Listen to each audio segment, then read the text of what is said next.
மாநில லாரி சங்கத்தின் 33வது பொதுக்குழு கூட்டத்தை தலைமையேற்று நடத்தி கொண்டிருக்கும் தலைவர் தன்ராஜன் அவர்களே, செயலாளர் மற்றும் பொருளாளர் அவர்களே மற்றும் அனைத்து மண்டல பொறுப்பாளர் அவர்களே, தமிழகத்தில் வந்திருக்கும் அனைத்து சங்கத்தின் தலைவர், செயலாளர் மற்றும் அவருடன் வந்திருக்கும் அனைத்து பொறுப்பாளர் அவர்களே அனைவருக்கும் மற்றும் HPCL, இந்தியன் ஆயில், ஏஎல், டிவிஎஸ் அனைத்து கம்பெனியிலிருந்து வந்திருக்கும் அனைத்து பொறுப்பாளர் அதிகாரிகளுக்கும் திருச்செங்கோடு லாரி உரிமையாளர் சங்கத்தின் சார்பாக வாழ்த்துக்களையும் வணக்கத்தையும் தெரிவித்துக் கொண்டு, இப்போ ஆன்லைன் கேஸு மற்றும் இந்த இதர குறைகள்லாம் எல்லா தலைவரும் சொல்லியிருந்தாங்க.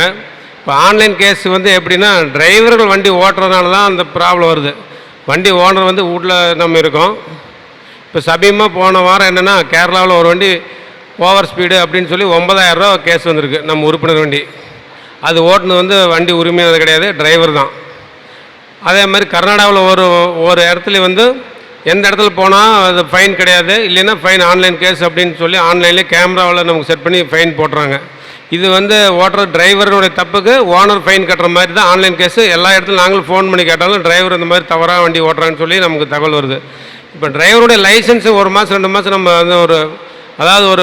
அவங்களுக்கு அந்த ஒரு ஃபைனு 1 மாதம் ரத்து பண்ணுறோம் அப்படிங்கிற மாதிரி ஒரு மாயம் இருந்தால் மட்டும்தான் நம்ம இந்த ஆன்லைன் கேஸ்லேருந்து தப்புறதுக்கு வழி இருக்குங்கிறது என்னுடைய ஒரு கருத்து. ஏன்னா அவங்க வண்டி ஓட்டிட்டு அவங்க போயிடுறாங்க. ஆனால் ஃபைன் கட்டுறது பூரா வண்டியினுடைய லாரி உரிமையாளர் தான். நம்ம அந்த 10,000 ரூபா, 5000, 4000, 2000 ஃபைன் கட்டுறோம். இதை தவிர்க்கணும் அப்படின்னா டிரைவர்களுக்கு ஒரு கட்டுப்பாடு இருந்தால் மட்டும்தான் நம்ம இந்த ஆன்லைன் கேஸ்லேருந்து நாம் தப்பிக்கிறதுக்கு ஒரு வழி வைக்கும். அதனால் மாநில தலைவர் அவர்களை இது ஒரு டிரைவர்களுக்கு ஒரு கட்டுப்பாடு பண்ணால் தான் நம்ம அந்த ஆன்லைன் கேஸ்லேருந்து தப்பிக்க முடியுங்கிறது ஒரு உங்களுக்கு நான் வேண்டிய நம்ம எங்கள் சங்கத்தின் மூலியமாக கேட்டுக்கிறேன். அதே மாதிரி சங்கத்தை நம்ம உறுப்பு சங்கம் மாநில சங்கத்தை ஒவ்வொன்றும் ஒரு குறை கேட்டோம்னா அவங்க செஞ்சு கொடுக்குறாங்க. இப்போ நம்ம மாநில தலைவர் ஆந்திராவில் ஒரு மாதத்துக்கு முன்னாடி இப்போ வண்டி ஆக்சிடென்ட் ஆச்சு. அதை கூப்பிட்டோம். அது கூப்பிட்டு அவங்ககிட்ட பேசி அந்த வண்டி ரிலீஸ் பண்ணி கொடுத்தாங்க. இப்போ நம்ம கோயம்புத்தூர் தலைவர் கூட இப்போ நம்ம சங்க மண்டபத்துக்கு வந்த வாட்டி ஒரு காரமடையில் ஒரு வண்டி காரில் போய் ஆக்சிடென்ட் ஆகிடுச்சு. அதனால் அது உடனே பேசி 30,000 ரூபா பணம் கேட்டாங்க. இப்போ பேசி அதை உடனே ரிலீஸ் பண்ணி கொடுத்துட்டாரு. ஒரு 1000 ரூபா மட்டும் செலவு பண்ணி கொடுத்தாரு.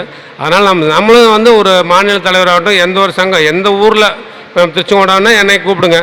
ஒன்றும் இல்லை, இப்போ நம்ம சென்னையில் ஒரு வண்டி இப்போ டிப்பர்லாம் வாடகை விட்ருக்காங்க. எப்படி திருநெல்வேலிக்கு ஒரு 10-12 வண்டி எல்லாம் நிறைய வாடகை விட்டு அவங்க வாடகை வாங்குறதுக்காக ரெண்டு விட்ருக்காங்க. அது என்னாச்சுன்னா, அந்த வாடகை எடுத்துகிட்டு போனால் சிவகங்கை வினோத்துங்கிறவங்க வண்டி பூராத்தையும் விற்றுவிட்டாங்க.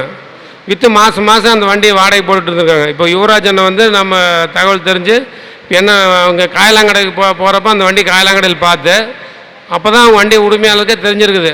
நம்ம வண்டி இங்கே இருக்குதுன்னு பார்த்த வாட்டி என்னை தொடர்பு கொண்டாங்க. அந்த எல்லாத்தையுமே கூப்பிட்டு வச்சு பேசி அந்த எல்லாத்தையும் வண்டி ரேட்டு பேசி முடிச்சு கொடுத்தோம். அதனால் யாரும் ஏமாற வேண்டாம். அந்தந்த சங்கத்தை தொடர்பு கொண்டால் மட்டும்தான் நம்ம ஒவ்வொரு பிரச்சனையும் தீர்வு காண முடியும். அதனால் எல்லோரும் எந்த பிரச்சனையாக இருந்தாலும் மாநில சங்கமாகட்டும், ஒவ்வொரு உறுப்பு சங்கமாகட்டும் அவங்களுக்கு தொடர்பு. ஒவ்வொரு ஊரில் பிரச்சனைனா அவங்களுக்கு கூப்பிடுங்க. இப்போ சிவகாசின்னா ஒரு கணேசன்னு கூப்பிடுங்க, மெட்ராஸ்னா அவங்க அண்ணாவில் தலைவரில் இருக்காங்க கூப்பிடுங்க, திருச்செங்கோடுனா எனக்கு கூப்பிடுங்க. அந்த மாதிரி ஒவ்வொரு தலைவரும் கூப்பிட்டு அதை தொடர்பு கொண்டு நம்ம பிரச்சனையை முடிச்சுக்கலான்னு சொல்லி இந்த நேரத்தில் கேட்டுக்கிறேன். எனக்கு வாய்ப்பு கொடுத்த அனைவருக்கும் நன்றி கூறி வருகிறேன். நன்றி, வணக்கம். நமது மாநில லாரி உரிமையாளர் சம்மேளனத்தின் 33வது பொதுக்குழு கூட்டத்தில் நடத்தி கொண்டிருக்கும் தலைவர் மற்றும் ஏனைய பொறுப்பாளர் அவர்களுக்கும் மற்றும் உறுப்பு சங்கத்திலிருந்து வருகை தந்துள்ள உறுப்பினர்கள் அனைவருக்கும் இனிய மதிய வணக்கம். துறையூரில் பார்த்திங்கன்னா எல்லா வண்டியுமே என்பி பெர்மிட்டு. துறையூரில் ஒரு 1000 வண்டிக்கு மேலே என்பி பெர்மிட்டு கரெக்டாக தான் ஓடிட்டுருக்குறோம். எங்களுக்கு ஏதோ ஒரு பிரச்சனை, ஒரு ஆக்சிடெண்ட்டு, வழியில் ஏதோ ஒரு ப்ராப்ளம், ஏதோ ஒரு பிரச்சனை அப்படின்னா நாங்கள் அங்கங்கே லோக்கலில் உள்ள ஒரு தனியார் ஏதோ ஆஃபீஸ் மூலிமா தான், புரோக்கர் ஆஃபீஸ் மூலிமா தான் இதை வச்சு கிளியர் பண்ணிகிட்ருக்கோம். ஒரு ஆந்திரா மாநிலத்தில் உள்ள ஒரு லாரி சங்கமோ இல்லை ஒரிசா, வெஸ்ட் பெங்கால், இது 3 இதுலேயும் பார்த்திங்கன்னா நம்ம ஒரு கான்டாக்ட் இல்லாமே இருக்கிறோம். நம்ம மாநில லாரி உரிமையாளர் சம்மேளனத்திலேருந்து ஒரு குழு அமைச்சு இல்லை அந்த லோக்கலில் அங்கே இருக்க லாரி உரிமையாளர் சங்கத்தில் ஒரு தொடர்பு வச்சுக்கிட்டு, ஏன்னா எங்களுக்கு நிறைய பிரச்சனை. இப்போ பார்த்திங்கன்னா ஆந்திராவில் எங்களுக்கு பார்த்திங்கன்னா ஒரு மாதத்துக்கு ஒரு வண்டி 2 வண்டி ஏதோ ஒரு ஆக்சிடென்ட்டு ஏதோ இன்னும் நடந்துட்டு தான் இருக்குது, பிரச்சனை வந்துட்டு தான் இருக்குது. நாங்கள் லோக்கலில் ஒரு வண்டியை கிளியர் பண்ணுறது ஒரிசாலாம் போனால் எங்களுக்கு 15 நாள் 20 நாள் ஆயிடுது வண்டி கிளியர் பண்ணி எடுத்து வரதுக்கு. ஒரு சின்ன ஆக்சிடென்ட், ஒரு சைக்கிளில் போகிறவங்க குறுக்க போய் விட்டுறாங்க, அந்த வண்டியை கிளியர் பண்ணுறதுக்கு அந்த டிரைவரை வெளியில் கொண்டு வரதுக்கு 1 மாதம் ஆயிடுது. வண்டி எடுத்து 3 மாதம் ஆயிடுது. எங்கள் சங்கத்தோட பொருளாதார வண்டி 3 மாதம் 4 மாதம் கழிச்சு வண்டி கிளியர் ஆனிச்சு. கோர்ட்டில் போய் வண்டி சீஸ் பண்ணி போட்டாங்க ஒரு ஆக்சிடென்ட் கேஸுக்கு. ஏன்னா பெயில் எடுக்கிறதுக்கு ஆள் கிடைக்க மாட்டேங்கிறாங்க, இந்த மாதிரி ப்ராப்ளம்லாம் இருக்குது. அதனால் வந்து நம்ம மாநில லாரி உரிமையாளர் சம்மேளனத்து சார்பாக ஏதோ ஒரு குழு அமைச்சு அந்தந்த ஒவ்வொரு மாநிலத்துக்கும் உள்ள லாரி உரிமையாளர் சங்கம் அங்கே ஒரு ஆணையர் அவங்களாம் இப்போ தொடர்பு கொண்டு இது மாதிரி ஏதோ ஒரு ப்ராப்ளம்னா எங்களுக்கு கிளியர் பண்ணுறதுக்கு மாநில சம்மேளனத்தை தொடர்பு கொள்கிறோம்.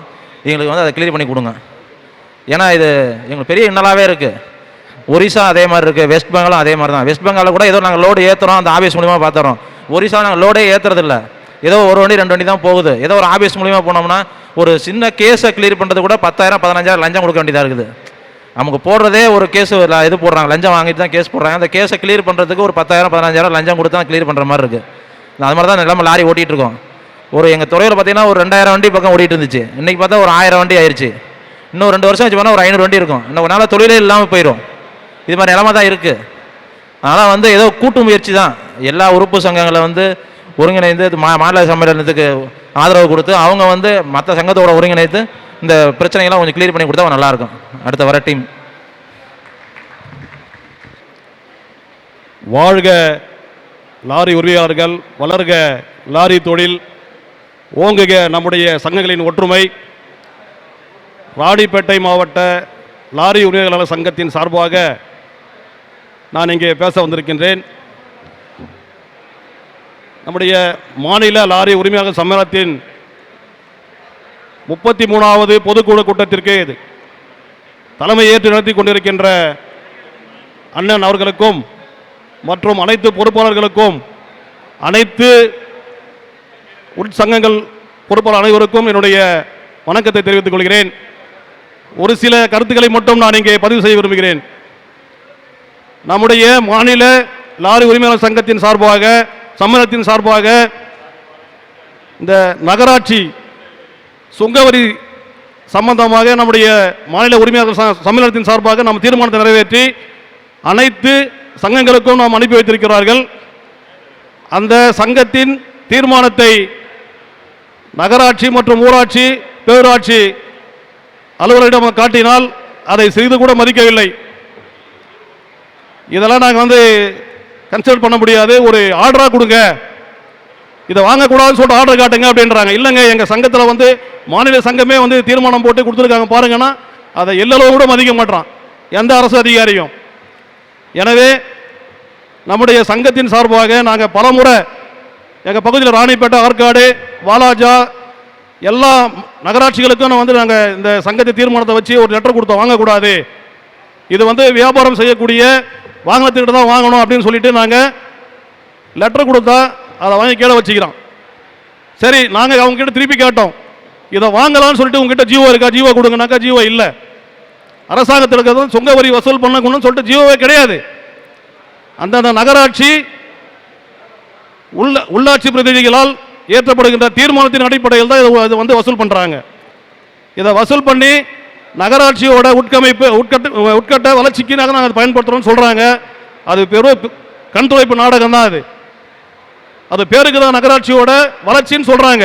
ஆனால் நகராட்சியோட வளர்ச்சி கிடையாது, அங்கே இருக்கக்கூடிய உள்ளாட்சி பிரதிநிதியுடைய வளர்ச்சி தான். ஏன்னா அந்த டெண்டர் எடுக்கக்கூடிய நபர்கள் யாருன்னு பார்த்தீங்கன்னா ஆளுங்கட்சியை சேர்ந்தவங்க தான் எல்லாமே. எந்த ஆளுங்கட்சி வந்தாலும் சரி, அவங்க வந்து அதை 35 லட்சம் 50 லட்சம் கொடுத்து எடுக்கிறேன், நான் எப்படி வசூல் பண்ணுறது, உங்ககிட்ட தான் வசூல் பண்ண முடியும் அப்படின்னு சொல்கிறாங்க. ஆனால் அந்த பணம் வந்து முறையாக நகராட்சியோட உட்கட்டமைப்புக்கு பயன்படுத்தணும்னா கிடையாது. அங்கே இருக்கக்கூடிய சேர்மன், கமிஷனர், இருக்கக்கூடிய கவுன்சிலர்ஸ் எல்லாருக்கும் பங்கு போட்டு பிரிக்கிறாங்க அதை, அந்த அமௌண்ட்டை. அது எப்படின்னு பார்த்தீங்கன்னா திட்டன்ற பேரால் நேராக எடுக்க முடியாத பணத்தை திட்டன்ற பேரால் இந்த தெருவில் காவா கட்ட, இந்த தெருவில் குப்பையை வாரணும்னு சொல்லிட்டு அந்த பணத்தை வந்து பொய்யான ஒரு பில்லை வச்சு எல்லாம் பங்கு போட்டு அவங்களுடைய வளர்ச்சி தான் அந்த பணம் எல்லாம் பயன்படுது. இது சம்பந்தமாக நம்ம மாநில சம்மேளனத்தின் தலைவரும் நம்ம அண்ணன் கோவில்பட்டி கணேஷ் அவர்களும் போயிட்டு அந்த நகராட்சி செக்ரட்டரி அவரை பார்த்து மனு கொடுத்தோம். அவர் சொல்லியிருக்காரு, நான் எல்லா நகராட்சிக்கும் சர்க்குலர் அனுப்புறேன்னு சொல்லிட்டு. ஆனால் இது வரைக்கும் அனுப்பலை. நாங்கள் ஆற்காடு நகராட்சியில் போயிட்டு எங்கள் சங்கத்தின் சார்பாக பெரிய சண்டையை போட்டோம். அந்த ஜியோ கொடுங்கன்னு சொல்லிட்டு லெட்டரை கொடுத்தோம், இது வரைக்கும் கொடுக்கவே இல்லை. ஏன்னா ஜியோவே கிடையாது. எனவே இது சம்பந்தமாக நம்முடைய சம்மேளனத்தின் சார்பாக ஒரு வழக்கு ஒன்று தொடுத்து ஒரு நிரந்தர ஒரு தீர்வு கிடைக்குன்னா ஒரு ஆர்டர் வாங்கணும் கோர்ட்டில். அதை கோரிக்கையாக நாங்கள் ராணிப்பேட்டை மாவட்டத்தின் சார்பாக நாங்கள் கோரிக்கையாக வைக்கிறோம். அண்ணன் அவருக்கு கன்சிடர் கண்டிப்பாக பண்ணி ஆகணும். இரண்டாவது, இந்த நேஷனல் பர்மிட் வண்டிகளுக்கு என்பி டேக்ஸ் சம்மந்தமாக நம்ம கோயில்பட்டி கணேசன் பேசினார். என்பி டேக்ஸ் நம்ம கட்டும்போது சம்மந்தப்பட்ட ஆர்டிஓ அலுவலகத்தில் அதை பிரிண்ட் கொடுக்கும்போது ஓகே பண்ணி அதை ஓகே பண்ணணும். ஆனால் யாரும் அதை பண்ணுறதே கிடையாது. அடுத்த டேக்ஸ் கட்ட போகும்போது நம்ம பார்த்தோன்னா எரர் காட்டுது. என்னன்னு பார்த்தீங்கன்னா நீங்கள் போய்ட்டு சம்மந்தப்பட்ட ஆர்டிஓ ஆஃபீஸை போய் கிளியரன்ஸ் பண்ணுங்க. அவர் அப்போ தான் பிரிண்ட் கொடுக்குறாரு. எப்போ ஒரு வருஷம் நடந்து முடிஞ்சு போச்சு. நீங்கள் ரெண்டாவது டேக்ஸுக்கு போகும்போது தான் பிரிண்ட் கொடுக்குறாரு. ஆன்லைன் சொல்லிட்டு வந்துட்டு பிறகு எதுக்கு இது நடைமுறையெல்லாம் பயன்படுத்தணும்? அதிலே ஒரு பார் கோடு இருக்குது, எல்லாமே இருக்குது. ஆன்லைன் பணம் கட்டியாச்சா, பர்மிட் ஓகே பண்ணு, அவனா பிரிண்ட் கொடுக்குறது. அப்புறமா இதுக்கு நம்ம 4 முறை அலைய வேண்டியதாக இருக்குது ஆர்டிஓ ஆஃபீஸுக்கு. அங்கே போனால் பணம் கொடுக்குறவங்க தான் வேலை செய்கிறான். நம்ம சங்கத்தை பேர் சொன்னால் தான் அதுக்கப்புறம் என்ன பண்ணுறான், சோம்படியா முக்கிக்கணும் ஒண்டிக்கின்னு அப்புறம் அந்த பிரிண்ட் ஓகே கொடுக்குறான். இதெல்லாம் நிறைய இருக்குது. அதே போல் நம்முடைய தொழிலில் பெரும்பான்மையாக நம்ம இன்வெஸ்ட் பண்ணக்கூடியது டீசல். இந்த டீசல் பார்த்தீங்கன்னா நம்ம இன்றைக்கி நம்முடைய டிரைவர்களுக்கு நிறைய பணம் கொடுக்குறோம். இருந்தாலும் அவங்களுக்கு அது அது போதிய வருமானம் தான். அது இருந்தாலும் ஒரு வண்டியில் டிரைவர் டியூட்டி ஆடுறாருன்னா மேல் வருமானம்னா இருக்குது. அதை தான் கேட்குறாரு. மேல் வருமானம்னா டீசல் திருடி விற்கிறது. அந்த டீசல் திருடி விற்க அதை வாங்கக்கூடிய கடைகளை அரசாங்கம் இரும்பு கரம் கொண்டு அவங்கள தூக்கி குண்டாஸ் ஆக்டில் தூக்கி புக் பண்ணி உள்ளே போடணும். டீசல் திருடுறானா அதை வாங்கி விற்கிறானா அவனெல்லாம் உள்ளே போடணும். அது டிரைவராக இருக்கட்டும், சம்மந்தப்பட்ட கடைக்காரர் யாராக இருந்தாலும் சரி. அப்போ தான் நம்முடைய தொழிலுக்கு இது ஒரு நல்ல இதுவாக தெரியும். இது அரசாங்கமே மாமூல் வாங்கிட்டு அங்கே இருக்கக்கூடிய போலீஸ்லாம் மாமூல் வாங்கிட்டு நடத்துகிறான். இதெல்லாம் நம்முடைய சங்கத்தின் சார்பாக ஸ்ட்ரைக் அனௌன்ஸ் பண்ணும்போது இதெல்லாம் ஒரு கோரிக்கையாக வைக்கணும்.